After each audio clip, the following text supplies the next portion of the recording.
Persona 6. We just now on the Xbox finally get to grace on Persona 5, 4, I think 3's on there too. It's all in Game Pass. And I think there's been a lot of misconception that just because these games are coming to the platform means it's going to actually come to the Xbox platform whenever Persona 6 actually launches. I don't think that's the case. Now, I do think that Sega, Atlus, and Xbox are having a way better relationship than they normally would have did. But I do kind of feel like PlayStation's already popped in there with the bag years ago, secured Persona 6, and we're just now seeing the game being developed. Remember, these games take years to make. Now, is there a chance that they never secured Persona 6 after Persona 5 did so well for PlayStation? I doubt it.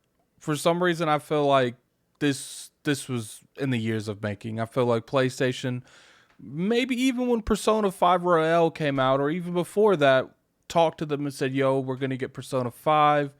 And since this did so well, we want to work on Persona 6 as well.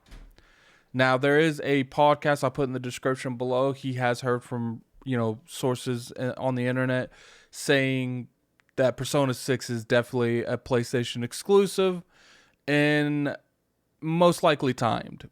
I think that's about accurate.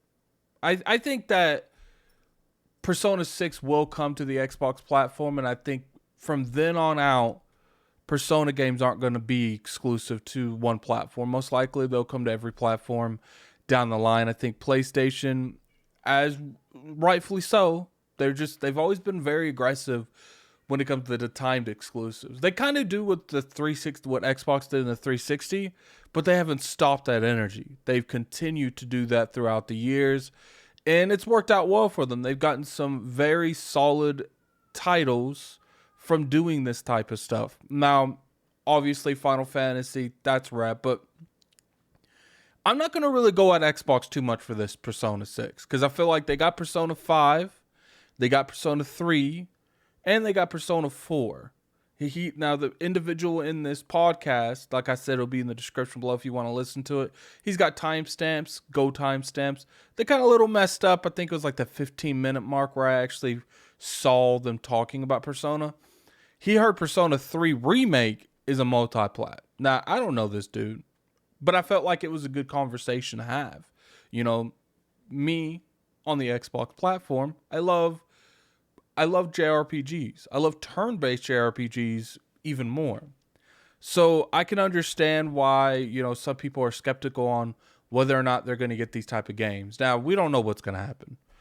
Maybe PlayStation didn't secure that title. Maybe they were playing a, ears to the ground kind of scenario where they're going to get it later on during the Persona 6 development.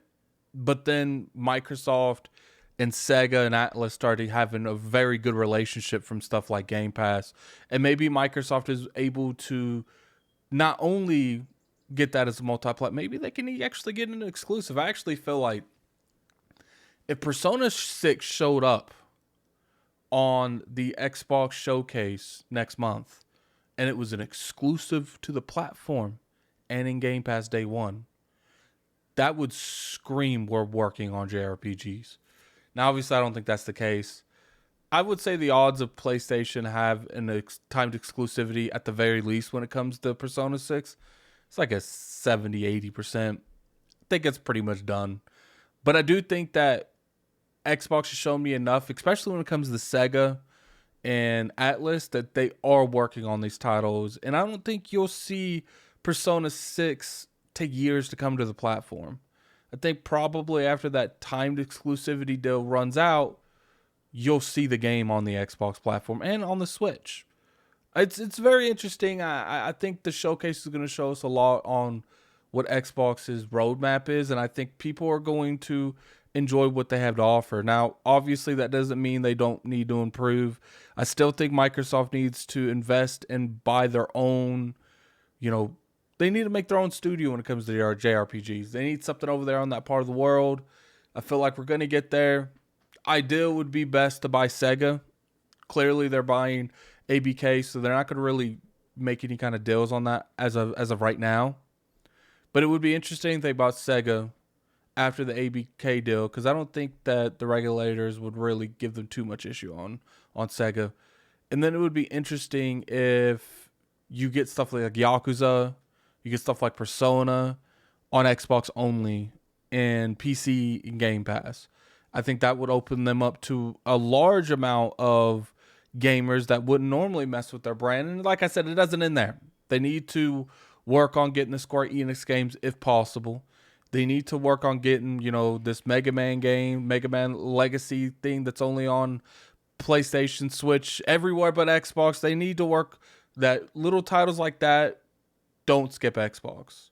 The Trails games aren't on Xbox. There's a lot of room that Microsoft can make. And in terms of Persona 6, no, I don't think that's going to come to Xbox day one.